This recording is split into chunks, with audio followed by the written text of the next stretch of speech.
શ્રી ગણેશાય નમઃ. ત્રિશુળ ચેનલમાં તમારું સ્વાગત છે મિત્રો. આજે હું તમારી માટે લઈને આવી છું શ્રાવણ મહિનામાં શુક્રવારના દિવસે થતું જીવંતિકા માતાજીનું વ્રત, તેની વાર્તા. તો ચાલો મિત્રો સાંભળીએ વાર્તા. સુશીલસિંહ નામે એક રાજા હતો. તેને સુકેશીબા નામની રાણી હતી. રાણીને એકેય સંતાન ન હતું. તેથી તેણે સુનિયાણી મારફતે એક બ્રાહ્મણીના બાળકની ચોરી કરાવી અને પોતાને રાજકુમાર જન્મ્યો છે આવું ઠરાવ્યું અને પ્રિયવ્રતસિંહ નામ રાખ્યું. જેનું બાળક ગુમ થયું હતું તે બ્રાહ્મણ પત્નીએ પોતાના પતિની આજ્ઞાથી જીવંતિકા માતાજીનું વ્રત કરવા માંડ્યું. પ્રસન્ન થયેલા ભગવતી રાજ આવાસમાં તેના બાળકની રક્ષા કરવા લાગ્યા. વર્ષો વીત્યા અને બાળક મોટો થયો, રાજપદે આવ્યો. ગયાજીમાં શ્રાદ્ધ કરવાની ઈચ્છાથી તે યાત્રાએ નીકળી પડ્યો. સાદા વેશથી ફરતા ફરતા એ રાજાએ રસ્તામાં એક વણિકના ઘેર રાત ગાળી અને ડેલીમાં સૂતો. મધરાત્રિ થઈ અને ષષ્ઠી દેવી આવ્યા અને ઘરમાં જવા લાગ્યા.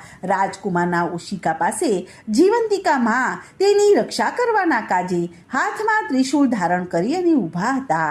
તેણે પૂછ્યું કે ક્યાં જાય છે? ષષ્ઠી દેવીએ કહ્યું કે આ ઘરમાં બાળકનો જન્મ થયો છે, તેના લેખ લખવા જાઉં છું. ભગવતીએ પૂછ્યું કે શું લેખ લખવાના છે? ત્યારે ષષ્ઠી દેવી બોલ્યા કે પ્રભાત થતાં જ બાળક મરણ પામશે, આટલું જ લખવાનું છે. ભગવતી જીવંતિકા માએ કહ્યું કે એમ નહીં બની શકે. હું મંગલમય છું. હું જ્યાં વાસ કરું છું ત્યાં કોઈનું પણ અમંગળ ન થઈ શકે, માટે તું દીર્ઘાયુષ્ય લખજે. વિધાત્રીએ તેમ જ કર્યું. વણિકનું બાળક જીવી ગયું. આ પહેલાંના જેટલા બાળકો જન્મ્યા હતા તે બધા જ છઠ્ઠીના દિવસે મરણ પામ્યા હતા અને આ બાળક જીવ્યું. તેથી વણિકને આશ્ચર્ય થયું. તેને ઘેર આવેલા મહાપુરુષના પગલાંનો પ્રભાવ માન્યો. પ્રિયવ્રતસિંહ ત્યાંથી નીકળ્યો તે વખતે વણિકે યાત્રાએથી પાછા ફરતી વખતે એકવાર પોતાને ઘેર આવી જવાનું તેની પાસેથી વચન લઈ લીધું. રાજકુમારે ગયાજીમાં જઈને શ્રાદ્ધ કર્યું. પિંડદાન દેવા સમયે બે હાથ નીકળ્યા. તેનું કારણ તે સમજી શક્યો નહીં અને વિદ્વાનોને પૂછતા પણ તેના મનનું સમાધાન થયું નહીં અને તે ઘર તરફ વળ્યો. ઘણા તરફ વળ્યો.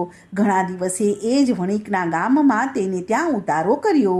બરાબર એવો જોગ આવ્યો હતો કે વણિકની સ્ત્રીને આ વખતે પણ પુત્રનો જન્મ થયો હતો અને આજે તેની છઠ્ઠીનો દિવસ હતો. આજે પણ મધ્યરાત્રિ થઈ એટલે વિધાત્રી લેખ લખવા આવ્યા. તેણે ભગવતી જીવંતિકા માને આજે પણ રાજકુમારના ઢોલિયા પાસે ત્રિશૂળ લઈને ઊભેલા દીઠા. ભગવતીએ પૂછ્યું કે આજે શું લેખ લખવાના છે? ત્યારે ષષ્ઠી દેવીએ કહ્યું કે લાંબુ લખવાનું નથી.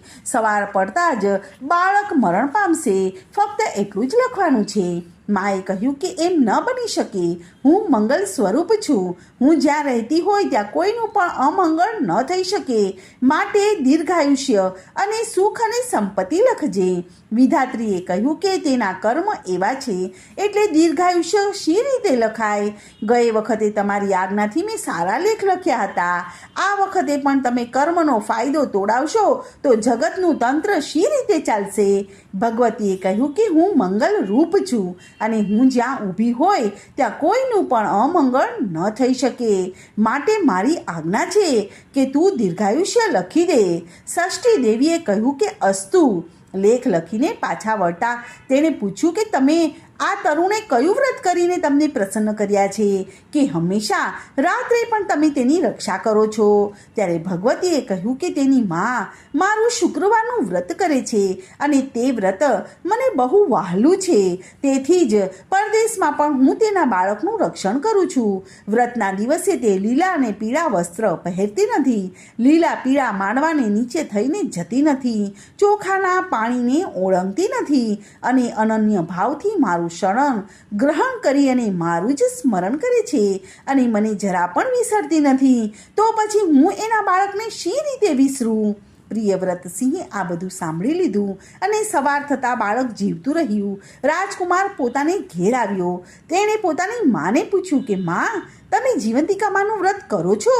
ત્યારે માએ ના કહ્યું. રાજાને શંકા પડી. સાચી માને શોધવા તેણે શ્રાવણ માસના શુક્રવારે ઉજાણી કરી. સઘળી સ્ત્રીઓને પીળા વસ્ત્રો પહેરીને આવે એવો હુકમ કર્યો. બ્રાહ્મણ પત્ની તેની ખરી માં હતી અને તેણે જીવંતિકા માતાજીનું વ્રત કર્યું હતું. તે ન ગઈ અને કારણ જાણી અને રાજાએ લાલ વસ્ત્રો મોકલ્યા અને તે ધારણ કરીને તે રાજા પાસે ગઈ. માના હૃદયમાં વાત્સલ્યનું પૂર ઉભરાયું. રાજા તેના પગમાં પડી ગયો. તેણે માને ઓળખી અને માએ પુત્રને ઓળખ્યો. રાણીએ પોતાનું પાપ પોકાર્યું. વ્રતના પ્રભાવથી ગુમ થયેલો બાળક બ્રાહ્મણ પત્નીને પ્રાપ્ત થયો. સૌએ જીવંતિકા માતાજીના વ્રતનો પ્રભાવ જાણ્યો અને ત્યારથી ગામે ગામ જીવંતિકા માતાજીના વ્રતનો પ્રચાર થયો. રાજા અને તેની મા ભગવતી જીવંતિકા વ્રતના પ્રભાવથી સર્વ સુખ ભોગવી અને અંતે માના ધામમાં ગયા.